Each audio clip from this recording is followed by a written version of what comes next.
Ever wonder why the Supreme Court seems to be taking its sweet time on Trump's immunity challenge? Well, you're in the right place. Today we're diving into the intriguing world of legal proceedings and the factors influencing the pace of one of the most anticipated cases. Stick around because by the end of this video, you'll have a clearer picture of why the wheels of justice might be turning a bit slower in this particular courtroom. Ready to uncover the legal mysteries?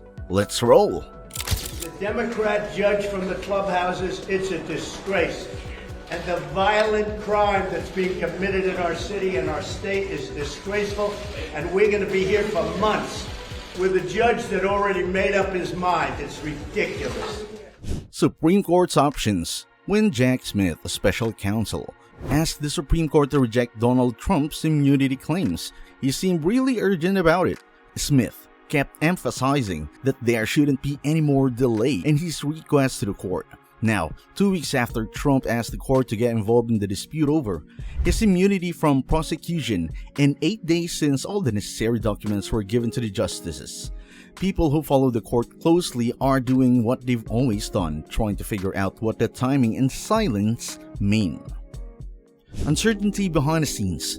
Steve Vladeck, a CNN Supreme Court analyst and a professor at the University of Texas School of Law, says the watching court can be tricky because a lot of what it does happen behind the scenes and isn't easily predictable. The Supreme Court has a few options. It might say no to Trump's request, which would let Smith's case go back for a trial. It could say yes to Trump's request, then have the arguments and decide to the immunity issue.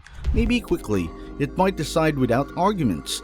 The court could explain its decision in an opinion, or it might not.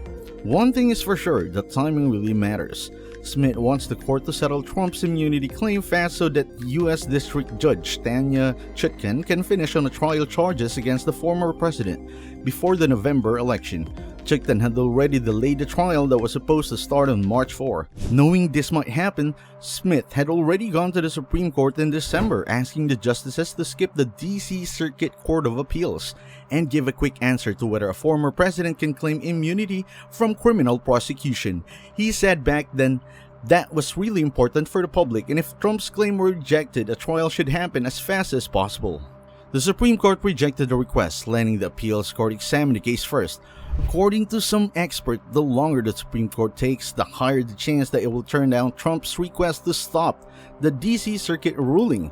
This idea is based on the belief that a conservative justice might be writing a detailed dissent from the decision, which can be a time-consuming process.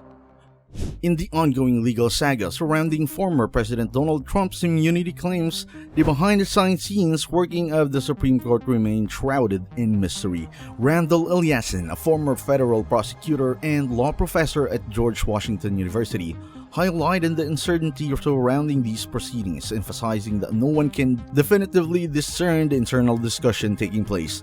The justices, having convened at least 3 times, including a recent meeting on Friday, have not disclosed whether they addressed the immunity case during these conferences. Eliason, with due caution, speculates that the extended duration of the court's deliberation is likely unfavorable for the former president. He suggests the most plausible explanation for the delay is the crafting of dissenting opinion by one of the conservative justices. Supreme Court dynamics. As is customary, the Supreme Court reveals little about internal disagreements. Justices Sonia Sotomayor and Amy Coney Barrett participated in National Governors Association meeting focused on fostering constructive disagreement with no substantial discussion observed regarding the prominent Trump cases before the court. Barrett, a Trump appointee, underscored the insulation of justice from the political affiliations due to their lifetime tenure. She emphasized the shared identity of justice regardless of the political background by wearing the same color black robe devoid of red or blue distinction. Sotomayor, appointed by Barack Obama, emphasized the freedom afforded by lifetime appointments, allowing justices to evolve in their role. She remarked on the limited duration of presidential terms, noting that the justices need not to be beholden to any particular president. Potential scenarios. In terms of navigating the Trump controversy swiftly, the most straightforward approach for the Supreme Court would to reject Trump's request to halt the lower court's ruling. This action would uphold the unanimous 57-page decision from the DC Circuit earlier this month, which dismissed Trump's claim of immunity. Consequently, Trump would face charges related to actions taken during his presidency. Such a decision might potentially prompt a conservative dissent. Legal analyst Ladek suggests that the lengthening time frame for the court to act on Trump's application diminishes the likelihood of the court's ruling, leading to additional proceedings such as arguments in the case. Instead, the delay increasingly suggests an unimpending, conclusive resolution. While the court routinely handles numerous technical matters within days through its emergency docket, complex and politically charged cases often more require time, especially if a justice is composing an opinion. A recent emergency case involving a bankruptcy settlement for the Boy Scouts of America took around 11 days for preliminary addressing by the court. In another instance, the court took 20 days from the initial filing to its order to address the legal dispute over razor wire installation by Texas on the US-Mexico border. In the case of the Boy Scouts, the court not to impede the $2.46 billion bankruptcy settlement. While in the border dispute, it sided with the Biden administration permitting the removal of wire installed by Texas. Impact on trial timeline. As the Supreme Court navigates its proceeding, it is handling multiple significant cases at its own pace, in addition to the ongoing deliberation on whether to grant immunity to former President Donald Trump. The justices are concurrently working on formulating an opinion in another high-stake case. This case revolves around the question of whether Trump can be excluded from the ballot due to his alleged involvement in the January 6, 2021 attack on the U.S. Capitol, with consideration given to the 14th Amendment's insurrectionist clause. During more than 2 hours of oral arguments held on February 8, the justices hinted at a likely inclination to side with Trump in this particular dispute. However, determining the rationale behind their decision may prove complex and require substantial negotiation among the justices.